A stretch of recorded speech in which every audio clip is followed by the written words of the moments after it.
We are now going into our action items.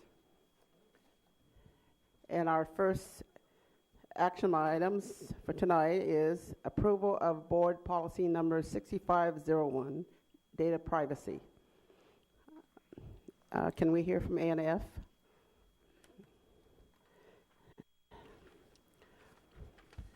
All right, that came to Audit and Finance. Oh, okay. All right. That's a good idea. I'm going to read it first.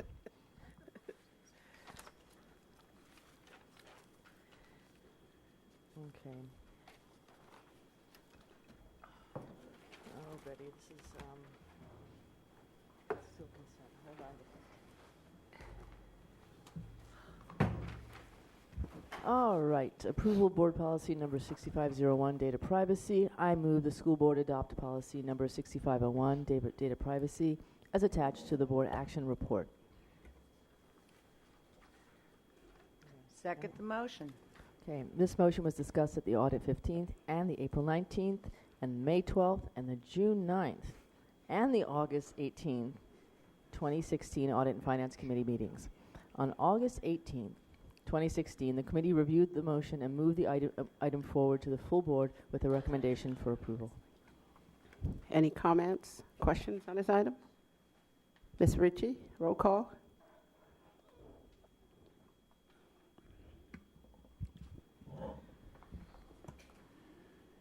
Director Pinkham? Aye. Director Blanford? Aye. Director Burke? Aye. Director Geary? Aye. Director Harris? Aye. Director Peters? Aye. Director Patu? Aye. This motion passed unanimously. Our next item, Team Read Memorandum of Understanding. I move that the board authorize the superintendent to enter into a 5-year agreement with Team Read in the form of the draft agreement and to accept the grant funds from the Team Read nonprofit organization with any minor additions, deletions, and modifications deemed necessary by the superintendent and to take any steps necessary to implement this action. I second the motion. Can we hear from CNI? This motion was discussed at CNI meeting on August 15th and moved forward to the full board with a recommendation for consideration as amended. There were two aspects of it. Partly the memorandum, the MOU was not, there were a couple of amendments that were made in committee, but also it was moved forward for consideration because we wanted explicit opportunities to celebrate the success as has been done recently. Director Harris? I just want to say, ordinarily I would be hugely opposed to a 5-year MOU. However,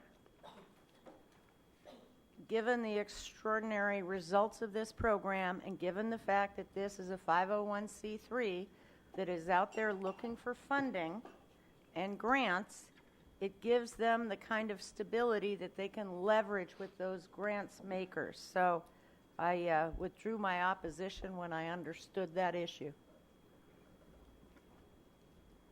Any other comments, questions? Ms. Ritchie, roll call. Director Blanford? Aye. Director Burke? Aye. Director Geary? Aye. Director Harris? Aye. Director Peters? Aye. Director Pinkham? Aye.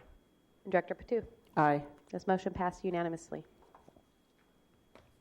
Okay, we're now into our introduction items. PTA 4, approval of the educational specifications for the Magnolia Elementary School renovation and additional project. Can we hear from Ops, Chair? This item was heard by the Ops Committee on August the 16th and was moved forward for consideration. Thank you. You're on, Mr. Best.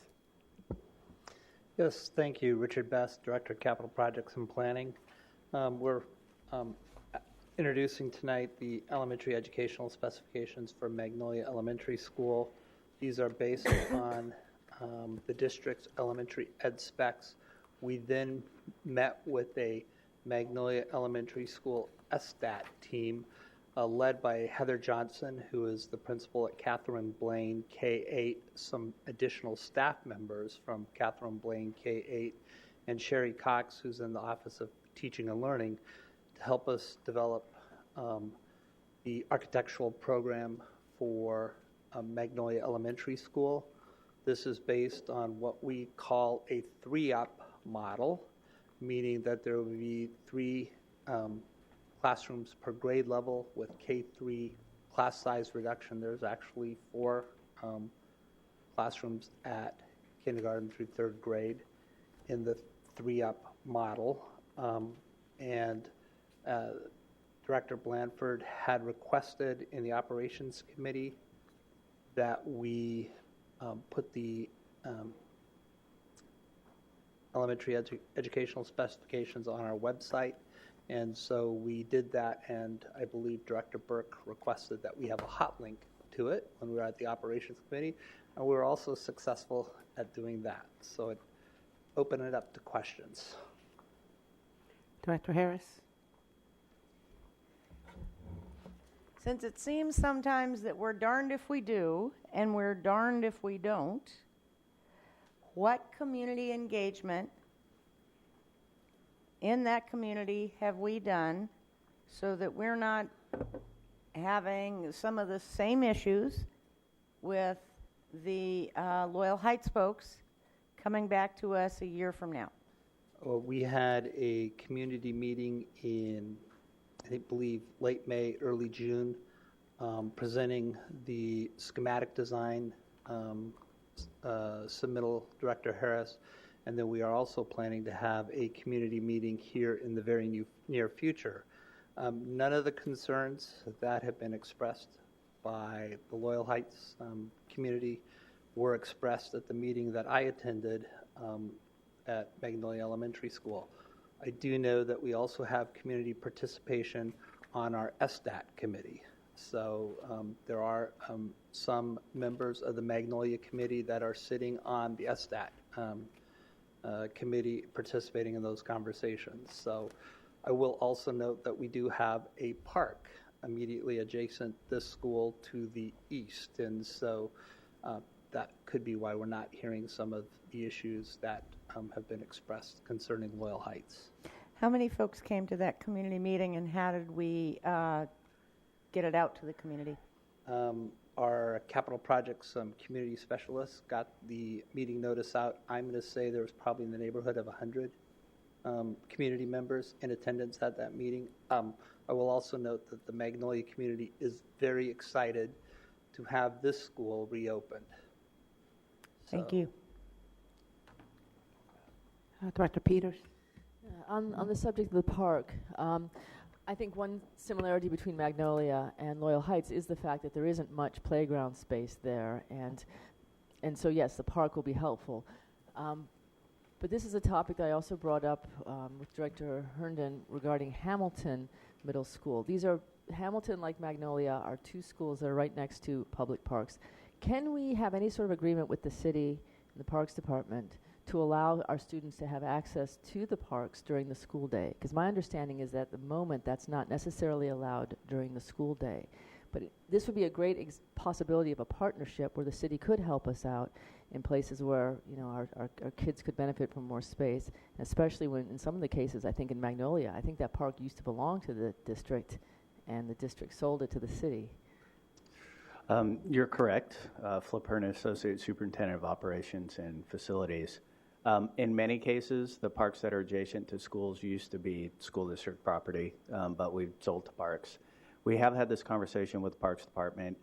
While we would not be granted exclusive use, we couldn't close the parks off to the public. We do indeed have some partnerships. Fairmount Park is another location that has an extremely small paved area, and students go to the park. But supervision is key in that particular area, and the parks folks have said, we can't give you exclusive use, but we have very little problem with kind of communicating that during school hours you're going to see a lot of school students on and in the park at that time. So it comes down to supervision on the school side.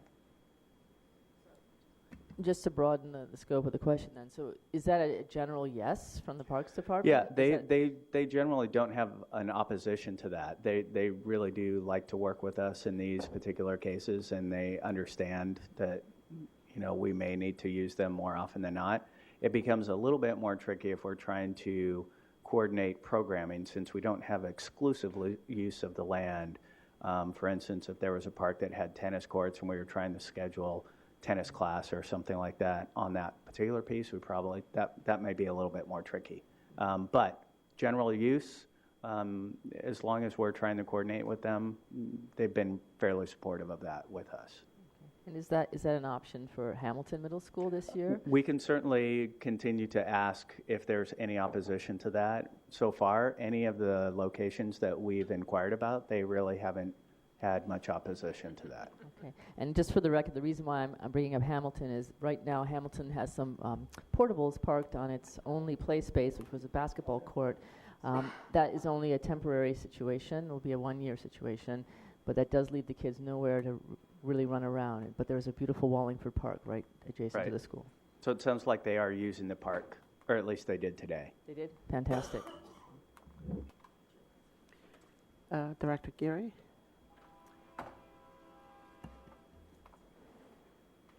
Having experienced the whole park availability with Laurelhurst Elementary, it's my understanding that we need to be careful about that, because it sometimes would take additional staff that the principals can't guarantee to supervise. So just the proximity of the park doesn't necessarily take care of the problem if you have limited staff available to supervise. You can't, and you need probably more than on the enclosed area, because now you have an open area that is accessible to all sorts of people. We have a growing homeless problem in our city that makes the bushes somewhat you'd need to attractive nuisances, I guess, is the nice way. I don't want to pit groups against one another, but we do have to be very, very careful in considering the use of parks when it comes to our kids. There's a lot of risks in that. Director Pinkham? Thank you. One comment that I think I brought up before is, as we do need to have this new construction for capacity, especially prior to the K through 5 schools, that I'd hate just again keep on reducing the play space. So if there can be some kind of action, either by the board or us ourselves, or maybe I'll write up some kind of action report that any new school will not reduce the average play space for any futures. So again, we are going to keep the play space. Hopefully, if we have the average of 2 acres for K through 5, the next school can't be smaller than 2 acres play space, something like that. So we're mindful of those kind of things. And I know the challenge is space and all that, but I'm glad that we are working with the Parks Department. I know with the new bell times, that is an issue. So there could be hopefully some negotiation room with there to how we can get access to the proper recess needs for our students. Yeah, just a little bit in response to that. Some of our challenge is clearly whether or not we are dealing with an immovable object that has been landmarked, which is the case for Magnolia. So in many cases, if we have the ability to really maximize the entire lot, we have a better opportunity to do that. But when we're dealing with finite amount of space, it becomes a challenge when you're trying to increase the class size. I mean, it is a zero-sum game when you're dealing with a finite amount of space. Unless you buy adjacent property and increase the amount of space. Magnolia, like a couple of other schools, also doesn't have a gymnasium. So in order to add a gymnasium, you're actually increasing the ability to have space, active space, for students indoors. That, yes, it is taking some exterior space, but you are increasing the ability for interior space and programming, which happens on a regular basis. So believe me, all our designs, we try and maximize as much the possibility for outdoor play space. I fully support active play for students and unstructured active play, which I think is great to have. But we also need to make sure that we're meeting the educational, instructional needs, which includes physical education, and a gymnasium that's an appropriate size for our students. Any more questions, comments? Thank you. Our next item is PTA 4, award contract P1454 for architectural/engineering AE services to Integra's Architecture for the Ingram High School Classroom Edition. Can we get a recommendation from Ops, Chair? First off, I would say that I misspoke on the last one, which was moved forward from the committee for approval. Thank you, Director Geary, for pointing out my error. And then this one was heard by the Operations Committee on the 16th of August and was moved forward for consideration. Thank you. And I'll just speak to that point. It was moved forward for consideration because we presented a range of architectural fees at the Operations Committee. We have completed negotiations on this with Integris Architecture. This is actually a BTA4 project. I'll remove the BEX4 reference from the title in this when it comes to action. But this is to add a 500-student classroom edition at Ingram High School.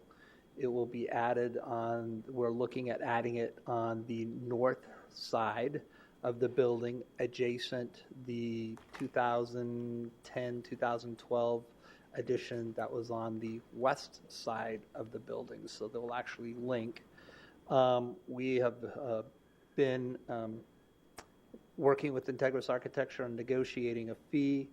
We have landed on a fee of $2,900,000 for a construction contract of approximately $22 million. Their fee represents 12.6% of the construction contract value. Because this is a modernization and addition, it is not unreasonable. From a fee standpoint, we deem this fair and reasonable and are making a recommendation that you approve this contract so that we can begin design work. We are on a relatively short timeline. We are hoping to deliver this project in the summer of 2019 for occupancy in the fall of 2019, and we definitely need the capacity that this addition will provide for our high school students in the North End. So, Director Harris. This firm, we've worked with them before. Good work. Can you name some of the projects? They actually did the addition at Ingram High School back in 2010 timeframe. Director Harris, they're a well-regarded Seattle architectural firm for school design. They have done numerous high schools throughout the state of Washington. They have two offices, one located in Spokane and one located in Seattle. So, but very reputable. Any more questions, comments from directors? There being no further business to come before the board, the regular board meeting is now adjourned.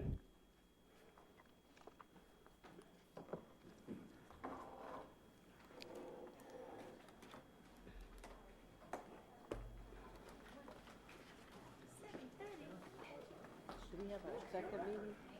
Yeah, let's find something else to do. Oh, that's set up tomorrow.